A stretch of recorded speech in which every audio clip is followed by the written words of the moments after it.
Hey everybody, Who's Your Jedi here with another review for you. This time I'm talking Episode 5 of Season 1 of Star Wars Rebels called Out of the Darkness. Out of Darkness. And this episode is one that I've kind of been looking forward to simply because it really focuses in on Sabine and what's going on with her. Now, to me, up until this point, Sabine's been the most interesting member of the cast that we really don't know very much about beyond the fact that she's a Mandalorian who's a really good fighter and lights, art, and explosions. Here we kind of get some of her backstory, and it's pretty interesting stuff.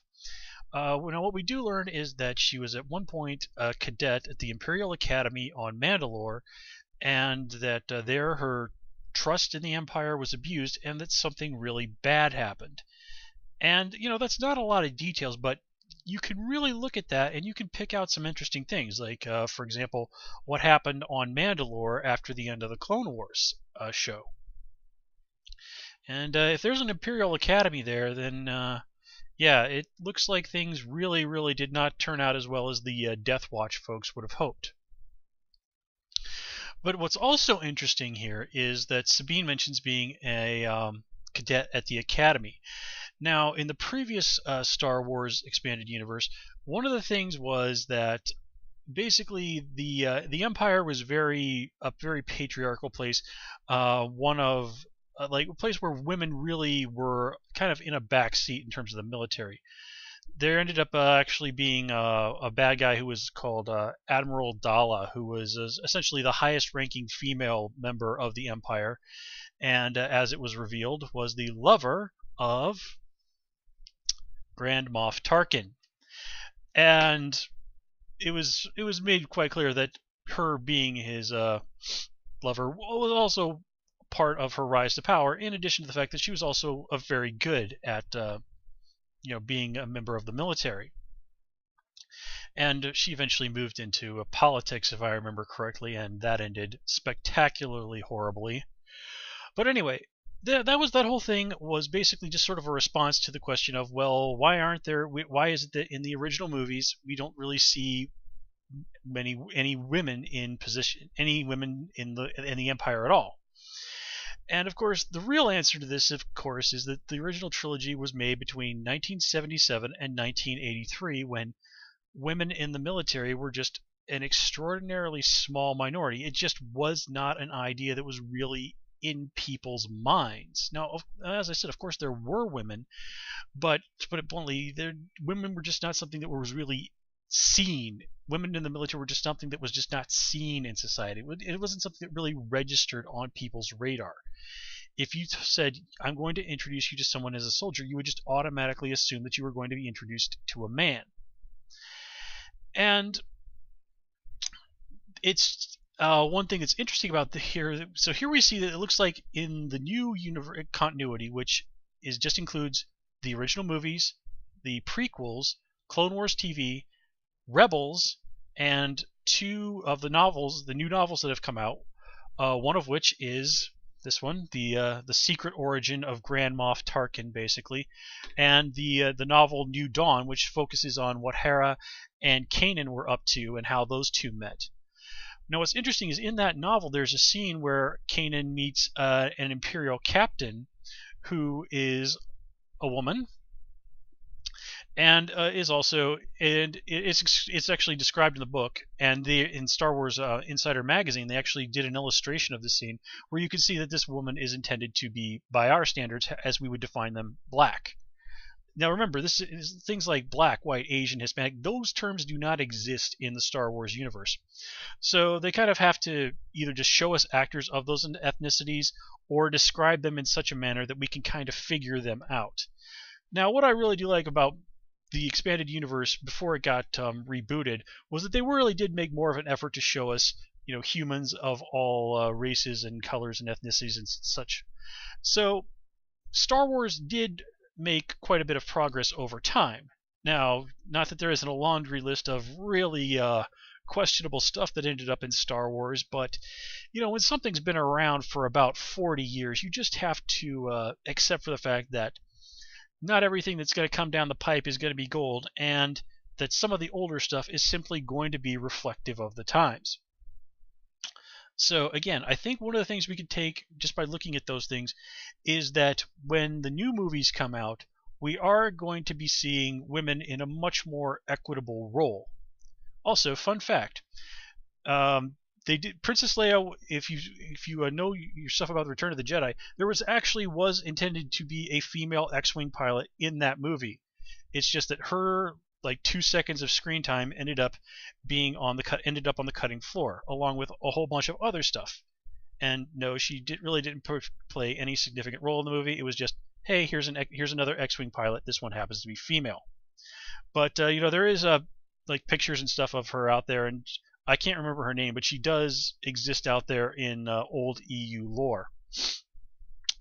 So anyway, in this episode, Sabine's thing is that she wants to know more about what's going on, who they're taking their orders from, and Hera makes the very reasonable counter argument, like, look, if you get this is all need to know basis, and if you get captured by the Empire, you can't tell them what you don't know.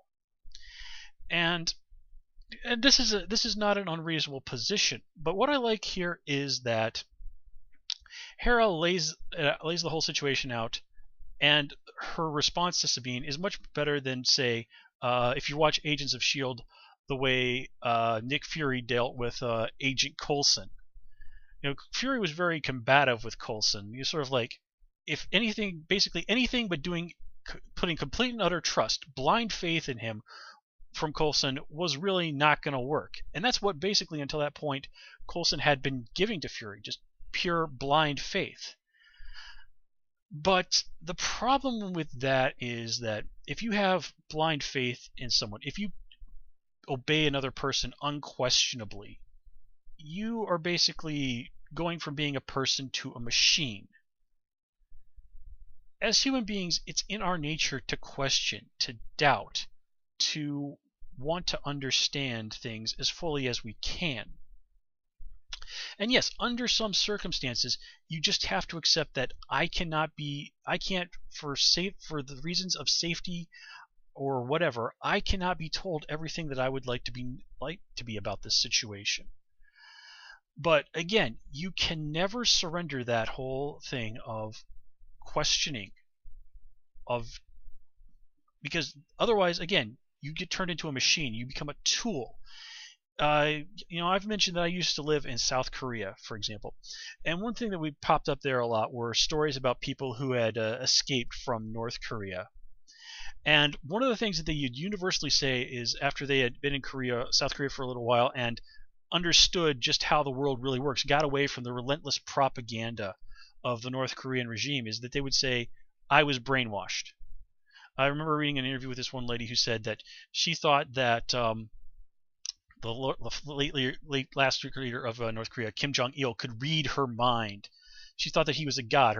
Like when the guy died, her mom actually freaked out, like he can't die, he's a god. And again, this is just what happens when you don't question, when you don't doubt. And all the brainwashing in the world cannot take that away from us. And I even got into an argument with another American guy over there, is questioning, doubting. This is our nature as human beings to do this. That cannot be taken away from you. It can only be surrendered by you. So yeah, Sabine is doing a good thing here by questioning Hera, by pressing her on this. But Hera, does have good reasons for what she is doing, and I like how she puts it. I'm going to ask you to have faith that what we're doing matters, and I'm going to ask you to have faith in me. She's not asking Sabine to have faith in an ideology, in something that she cannot touch, something that she cannot reason with, something that she cannot continue to question if she needs to. She's asking her to have faith in someone who is her friend. And this is not an ideal solution, but in the situation the rebels are in, there are no ideal solutions. Everyone has to make hard choices. Everyone has to make compromises. It is only when you become unquestioning, when you become, well, like a clone trooper. They were, as they said, programmed for loyalty. programmed like machines. So let's see, what else? Did anyone else, looking at those little alien Zerg things, whatever the heck they were, was anyone else reminded of the Night Furies from the How to Train Your Dragons movies? I don't know, that just kept coming up in my mind. Also, why didn't Hera and Sabine just roll some of those barrels into the hangar and then blow them up inside the hangar?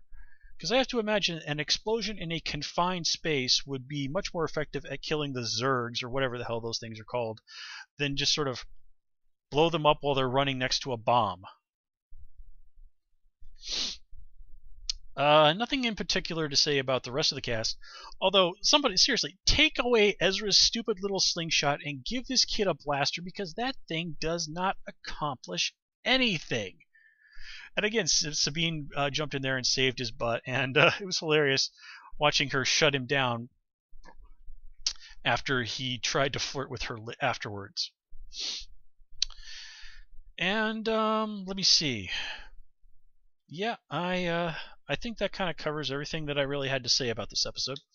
So I'm going to leave that there, guys. As always, please comment, rate, and subscribe. And of course, you can follow me on Twitter at Who's Your Jedi. Till next time, take care and have a good one.